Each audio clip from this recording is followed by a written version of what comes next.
ಪಿತನ ಸುತನ ಮತ್ತು ಪವಿತ್ರಾತ್ಮರ ನಾಮದಲ್ಲಿ ಆಮೆನ್. ರೆಕ್ಕೆಯಿಂದ ನನ್ನ ಹೊದಿಸಿ ಕಾದು ನಡೆಸುವ ಆತನ ವಚನ ಆತ್ಮನ ಆಯುಧ ನನಗೆ ಕೇಡ್ಯವು.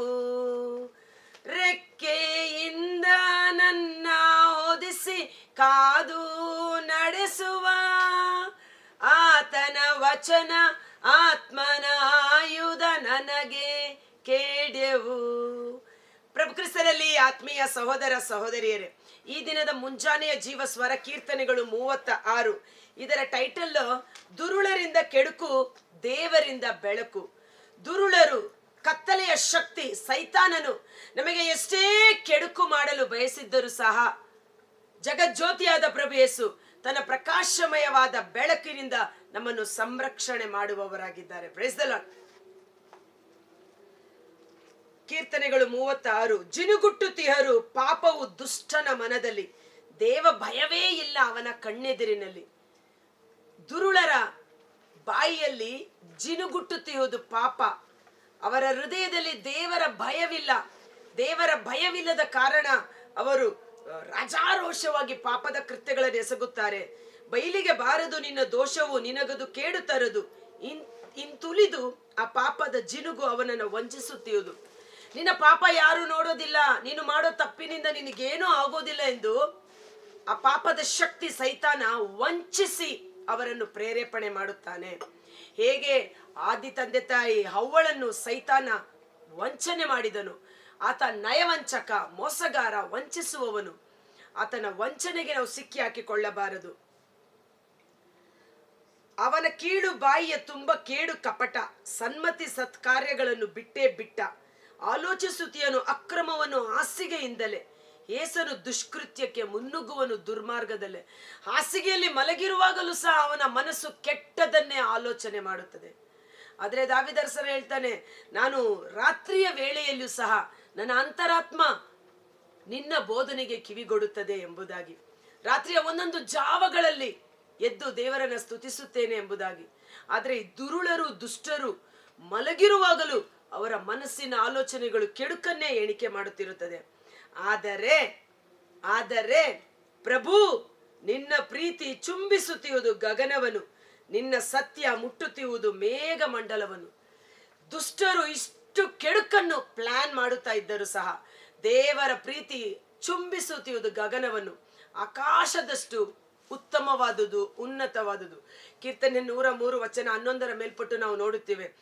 ಭೂಮಿಯಿಂದ ಆಕಾಶವು ಎಷ್ಟು ಉನ್ನತವೋ ಆತನ ಪ್ರೀತಿ, ಆತನ ಕರುಣೆ ತನ್ನ ಜನರ ಮೇಲೆ ಅಷ್ಟು ಉನ್ನತವಾದುದು, ಅಪಾರವಾದುದು. ಪೂರ್ವದಿಂದ ಪಶ್ಚಿಮಕ್ಕೆ ಎಷ್ಟು ದೂರವೋ ತನ್ನ ಜನರ ಪಾಪಗಳನ್ನು ಅಷ್ಟು ದೂರಕ್ಕೆ ತೆಗೆದುಹಾಕಿ ತನ್ನ ಜನರನ್ನ ಬಿಡುಗಡೆ ಮಾಡಿದ್ದಾನೆ. ತಂದೆ ತನ್ನ ಸ್ವಂತ ಮಕ್ಕಳ ಮೇಲೆ ಕರುಣೆ ತೋರುವಂತೆ, ತಂದೆ ತನ್ನ ಮಕ್ಕಳನ್ನು ಪ್ರೀತಿಸುವಂತೆ ತನ್ನಲ್ಲಿ ಭಯಭಕ್ತಿ ಉಳ್ಳವರನ್ನ ದೇವರು ಪ್ರೀತಿಸಿ ಸಂರಕ್ಷಿಸುವವರಾಗಿದ್ದಾರೆ. ನಿನ್ನ ನೀತಿ ಸುರಗಿರಿಯಂತೆ, ನಿನ್ನ ನ್ಯಾಯ ಮಹಾಸಾಗರದಂತೆ. ಮಾನವರನ್ನು ಪಶು ಪ್ರಾಣಿಗಳನ್ನು ಪ್ರಭು ಸಲಹುವೆ ರಕ್ಷಕನಂತೆ. ದೇವರು ಸೃಷ್ಟಿ ಮಾಡಿದ ಸಕಲ ಸೃಷ್ಟಿಗಳನ್ನು ದೇವರು ರಕ್ಷಿಸುವವರಾಗಿರುತ್ತಾರೆ. ಮನುಷ್ಯರನ್ನು ಮಾತ್ರವಲ್ಲ, ದೇವರ ಕೈಯ ಸೃಷ್ಟಿಗಳಾದ ಪಶು ಪಕ್ಷಿ ಪ್ರಾಣಿಗಳನ್ನು ಸಹ, ಕೂಗುವ ಕಾಗೆ ಮರಿಗಳಿಗೂ ಸಹ ಹೊಟ್ಟೆ ತುಂಬುವಷ್ಟು ಆಹಾರವನ್ನು ಕೊಡುವ ದೇವರು. ಕಾಡು ಮೃಗಗಳಿಗೆ ಜಲಪಾನವನ್ನು ತಕ್ಕ ಸಮಯದಲ್ಲಿ ದಾಹಗೊಂಡಾಗ ಕೊಡುವ ದೇವರು. ಆತನು ರಕ್ಷಕನಾಗಿದ್ದಾನೆ. ತನ್ನ ಕೈಯ ಸೃಷ್ಟಿಗಳನ್ನು ಪೋಷಣೆ ಮಾಡುವವರಾಗಿದ್ದಾರೆ. ನಿನ್ನ ಅಚಲ ಪ್ರೀತಿ ಹೇ ದೇವ ಎಷ್ಟೋ ಅಮೂಲ್ಯ, ನಿನ್ನ ಅಕ್ಕರೆಯ ರೆಕ್ಕೆಗಳಡಿ ನರಮಾನವರಿಗೆ ಆಶ್ರಯ. ಇದು ಬಹಳ ಮುಖ್ಯ. ದೇವರ ಪ್ರೀತಿ ಅಚಲವಾದ ಪ್ರೀತಿ, ಶಾಶ್ವತ ಪ್ರೀತಿ. ನಿನ್ನ ರೆಕ್ಕೆಗಳ ಅಡಿಯಲ್ಲಿ ನನಗೆ ಆಶ್ರಯ. ಈ ವಾಕ್ಯ ರೆಕ್ಕೆಗಳ ಅಡಿ ನನಗೆ ಬಹಳ ಇಷ್ಟ. ಯಾಕಂದ್ರೆ ಧರ್ಮೋಪದೇಶ ಕಾಂಡ 33ನೇ ಅಧ್ಯಾಯ ವಚನ 10 ಮೇಲ್ಪಟ್ಟು ಸರ್ವೇಶ್ವರ ಸ್ವಾಮಿ ಹೇಳ್ತಾರೆ, ತಂದೆ ದೇವರು ಹದ್ದು ತನ್ನ ಮರಿಗಳನ್ನ ರೆಕ್ಕೆ ಅಡಿಯಲ್ಲಿಟ್ಟು ಕಾಯ್ದು ಕಾಪಾಡುವಂತೆ, ಇಗೋ ಇಸ್ರಾಯೇಲ್ ಜನಾಂಗವನ್ನ ನಾನು ನನ್ನ ರೆಕ್ಕೆ ಅಡಿಯಲ್ಲಿಟ್ಟು ಕಾಯ್ದು ಕಾಪಾಡಿದೆ. ರೆಕ್ಕೆ ಅಂದರೆ ಏನು? ದೇವರ ವಾಕ್ಯ, ಅದರ ಆಶ್ರಯ ನಮಗೆ ಉಂಟು ಅನ್ನುವ ರೀತಿಯಲ್ಲಿ. ಅದರ ಕುರಿತು ಕೀರ್ತನೆ 91:4 ಆತನ ರೆಕ್ಕೆ ಅಡಿಯಲ್ಲಿದೆ ನಮಗೆ. ಚೆನ್ನಾಗಿದೆ, ಅದನ್ನ ಓದೋಣ. ಕೀರ್ತನೆ 91:4 ಹುದುಗಿಸುವನು ನಿನ್ನನ್ನು ತನ್ನ ಗರಿಗಳ ತೆಕ್ಕೆಯಲ್ಲಿ, ಆಶ್ರಯ ಪಡೆಯುವೆ ನೀ ಆತನ ರೆಕ್ಕೆಗಳಡಿಯಲ್ಲಿ. ರಕ್ಷಣೆಯ ಕವಚವಿದೆ ಆತನು ಕೊಟ್ಟ ಮಾತಿನಲ್ಲಿ. ಆತನ ರೆಕ್ಕೆಗಳಡಿ ಅಂದರೇನು? ದೇವರ ವಾಕ್ಯ ನಮಗೆ ರಕ್ಷಣೆಯ ಕೋಟೆಯಾಗಿದೆ. ಈ ರೆಕ್ಕೆಗಳ ಅಡಿಯಲ್ಲಿ ಅಂತ ಹೇಳುವಾಗ ನನಗೆ ಪವಿತ್ರ ಗ್ರಂಥದಲ್ಲಿ ಒಂದು ಘಟನೆ ಪ್ರೇರೇಪಣೆಯಾಯಿತು. ರೂತಳ ಗ್ರಂಥ 2ನೇ ಅಧ್ಯಾಯ ವಚನ 12 ಅಲ್ಲಿ ಬೋವಜ ಅದ್ಭುತಕರವಾದ ಒಂದು ಮಾತನ್ನ ರೂತಳಿಗೆ ಹೇಳುವಂಥದ್ದು. ರೂತಳ ಗ್ರಂಥ 2:11 ಅದಕ್ಕೆ ಬೋವಜನು, ನಿನ್ನ ಪತಿ ತೀರಿ ಹೋದಂದಿನಿಂದ ನೀನು ಅತ್ತೆಗಾಗಿ ಮಾಡಿದ್ದ ಎಲ್ಲವನ್ನು ಕುರಿತು ಕೇಳಿದ್ದೇನೆ. ನೀನು ಹೇಗೆ ನಿನ್ನ ತಂದೆ ತಾಯಿಗಳನ್ನು ಸ್ವಂತ ನಾಡನ್ನು ಬಿಟ್ಟು ಅಪರಿಚಿತರಾದ ಜನರ ಮಧ್ಯೆ ವಾಸಿಸಲು ಬಂದಿರುವೆ ಎಂಬುದು ಸಹ ನನಗೆ ತಿಳಿದಿದೆ. ನೀನು ಮಾಡಿದ್ದಕ್ಕೆಲ್ಲ ದೇವರು ನಿನಗೆ ತಕ್ಕ ಪ್ರತಿಫಲವನ್ನೀಯಲಿ. ಇಸ್ರಾಯೇಲಿನ ದೇವರಾದ ಸರ್ವೇಶ್ವರ ಸ್ವಾಮಿಯ ಆಶ್ರಯವನ್ನರಸಿ, ಇಸ್ರಾಯೇಲಿನ ದೇವರಾದ ಸರ್ವೇಶ್ವರ ಸ್ವಾಮಿಯ ರೆಕ್ಕೆಗಳಡಿಯಲ್ಲಿ ಆತನ ಆಶ್ರಯವನ್ನರಸಿ ಬಂದಿರುವೆ. ಅವರು ನಿನಗೆ ಹೇರಳವಾದ ಆಶೀರ್ವಾದವನ್ನು ಅನುಗ್ರಹಿಸಲಿ. ಆಮೆನ್. ದೇವಾಶ್ರಿತರು ಸುರಕ್ಷಿತರು, ಪರಾತ್ಪರ ಪ್ರಭುವಿನ ಮೊರೆ ಹೊಕ್ಕಿರುವವರು ಸಂರಕ್ಷಣೆಯನ್ನು ಹೊಂದಿಕೊಳ್ಳುತ್ತಾರೆ. ರೂತಳ ಕತೆ ನಮಗೆ ಗೊತ್ತು. ಆಕೆ ಮೋವಾಬ್ಯ ಸ್ತ್ರೀ, ಗಂಡನನ್ನ ಕಳೆದುಕೊಂಡು 10 ವರ್ಷಗಳಾಗಿದೆ. ತನ್ನ ಕೋಸಿಸ್ಟರ್ ಮತ್ತೊಬ್ಬ ಸೊಸೆ ಆಕೆ ಓಫ್ರಾ ತನ್ನ ತವರು ಮನೆಗೆ ಹೋಗಿ ಬಿಡುತ್ತದೆ. ಆದರೆ ರೂತಳು ತನ್ನ ಅತ್ತೆ ನವೋಮಿಗೆ ಹೇಳ್ತಾಳೆ, ನಿನಗೂ ಗಂಡನಿಲ್ಲ, ನೀನು ಒಬ್ಬಳೇ ಆಗಿರುವೆ. ನಿನ್ನ ದೇವರೇ ನನ್ನ ದೇವರು, ನಿನ್ನ ಜನರೇ ನನ್ನ ಜನರು, ನೀನು ಇರುವಲ್ಲೇ ನಾನು ಇರುತ್ತೇನೆ ಎಂದು ಇಸ್ರಾಯೇಲರ ದೇವರಾದ ಸರ್ವೇಶ್ವರನನ್ನು ಆಶ್ರಯಿಸಿಕೊಳ್ಳುವುದಕ್ಕಾಗಿ ಆತನ ರೆಕ್ಕೆಗಳಡಿಯಲ್ಲಿ ಬಂದಳು. ಅದರ ರಿಸಲ್ಟ್ ಏನು?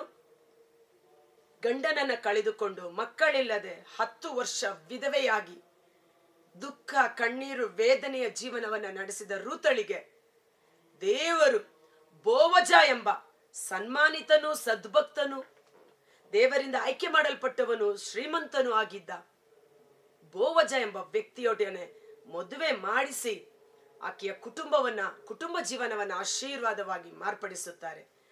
ಆಕೆಯ ಸಂತತಿಯಲ್ಲಿಯೇ ದಾವೀದನು ಹುಟ್ಟಿ ಬರುವಂತೆ ರೂತಳು ಮೋವಾಬ್ಯ ಸ್ತ್ರೀಯಾದರೂ ಇಸ್ರಾಯೇಲಿನ ವಂಶ ಪಾರಂಪರ್ಯ, ಜೀನಿಯಾಲಜಿ,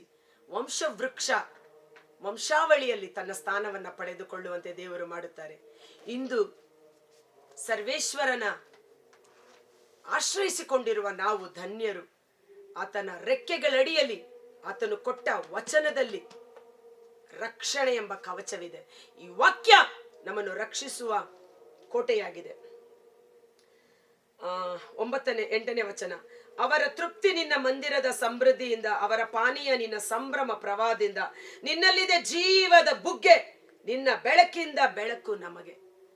ಪ್ರಭು ಯೇಸುವಿನಲ್ಲಿದೆ ಜೀವದ ಬುಗ್ಗೆ. ಯೆರೆಮೀಯ 2:13 ಪ್ರವಾದಿ ಹೇಳ್ತಾನೆ, ನೀವು ಜೀವ ಜಲದ ಬುಗ್ಗೆಯನ್ನು ತೊರೆದು ಬಿಟ್ಟಿದ್ದೀರಿ. ನಿಮಗಾಗಿ ಸಣ್ಣ ಸಣ್ಣ ಬಿರುಕು ತೊಟ್ಟಿಗಳನ್ನ ಕಟ್ಟಿಕೊಂಡಿದ್ದೀರಿ. ಅವುಗಳನ್ನ ಬಿಟ್ಟು ಬನ್ನಿ, ಸರ್ವೇಶ್ವರನೆಡೆಗೆ ಬನ್ನಿ, ಜೀವ ಜಲದ ಬುಗ್ಗೆಯಾದ ಯೇಸುವನ್ನ ಆಶ್ರಯಿಸಿಕೊಳ್ಳಿ. ಇಲ್ಲಿ ದಾವೀದರ್ಸ ಹೇಳ್ತಾನೆ, ನಿನ್ನಲ್ಲಿದೆ ಜೀವ ಜಲದ ಬುಗ್ಗೆ. ಸಮಾರ್ಯತಿ ಸ್ತ್ರೀ ಹೇಳಿದರು, ನನಗೂ ಅಂತ ಜೀವ ಜಲವನ್ನ ಕೊಡು ಎಂದು ಆ ಜೀವ ಜಲದಿಂದ ತೃಪ್ತಿಪಡಿಸಿದರು. ಅದೇ ಜೀವ ಜಲ ಇಂದು ಪ್ರಭು ಯೇಸು ನಮ್ಮೊಬ್ಬೊಬ್ಬರಿಗೆ ಯಥೇಚ್ಛವಾಗಿ ಸುರಿಸಲ್ಪಡಲಿ. ನಿನ್ನನ್ನು ಅರಿತವರನ್ನು ಪ್ರೀತಿಸು, ಮುಂದಕ್ಕೂ ಒಳಿತನ್ನು ಮಾಡು ನೇರ ಮನಸ್ಕರಿಗೂ. ಗರ್ವಿಗಳ ಕಾಲಿಗೆ ನಾ ಬೀಳುವುದು ಬೇಡ, ದುರುಳರೆನ್ನ ಕೈ ನನ್ನ ಹೊರದೂಡುವುದು ಬೇಡ.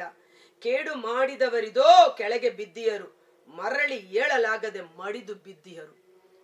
ನೀತಿವಂತನು 7 ಸಾರಿ ಬಿದ್ದರು, ಜ್ಞಾನೋಕ್ತಿ 24:16. ಮತ್ತೆ ದೇವರವನನ್ನ ಎತ್ತಿ ನಿಲ್ಲಿಸುವರು.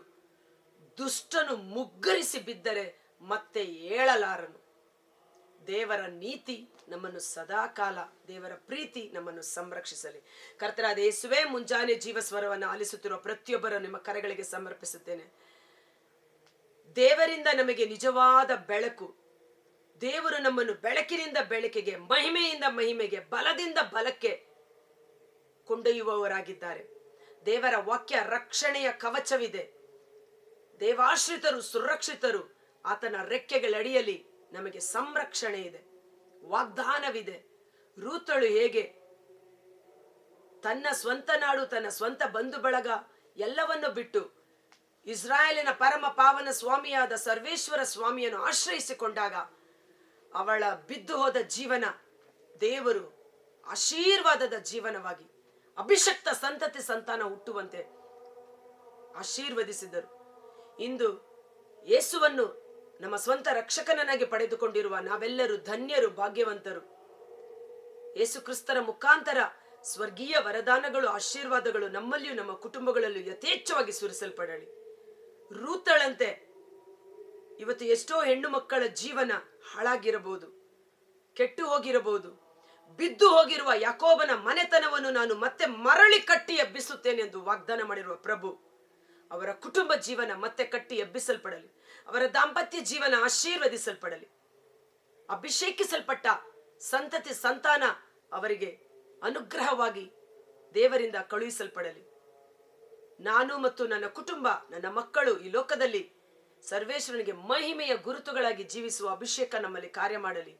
ದೇವರ ಪ್ರೀತಿ, ದೇವರ ಕರುಣೆ, ದೇವರ ದಯೆ ಶಾಶ್ವತವಾಗಿ ನಮ್ಮ ಕುಟುಂಬದಲ್ಲಿ ನೆಲೆಸುವಂತೆ ಯೇಸುವಿನ ಅದ್ಭುತಕರವಾದ ನಾಮದಲ್ಲಿ ಪ್ರಾರ್ಥಿಸಿ ಬೇಡಿ ಹೊಂದಿಕೊಳ್ಳುತ್ತೇವೆ. ಆಮೆನ್. God bless you. ದೇವರು ನಿಮ್ಮನ್ನು ಯಥೇಚ್ಛವಾಗಿ ಆಶೀರ್ವದಿಸಲಿ. ಈ ವಿಡಿಯೋ ಲಿಂಕನ್ನು ಪರರಿಗೆ ಶೇರ್ ಮಾಡಿ. ನೀವು ಅದನ್ನು ಪರರಿಗೆ ಕಳುಹಿಸಿಕೊಡುವಾಗ ಅದರ ಆಶೀರ್ವಾದ ನಿಮಗೆ ಲಭಿಸುತ್ತದೆ. ಭಯಪಡಬೇಡಿ, ಧೈರ್ಯವಾಗಿರಿ. ದೇವರ ಆಶ್ರಿತರು ಸುರಕ್ಷಿತರು. ರೂತಳ ಜೀವನವನ್ನ ಕಟ್ಟಿ ಎಬ್ಬಿಸಿದ ದೇವರು ನಮ್ಮ ಕುಟುಂಬವನ್ನು ಆಶೀರ್ವಾದದ ಕುಟುಂಬವಾಗಿ ಮಾರ್ಪಡಿಸಲಿ. ಆಮೆನ್. Thank you.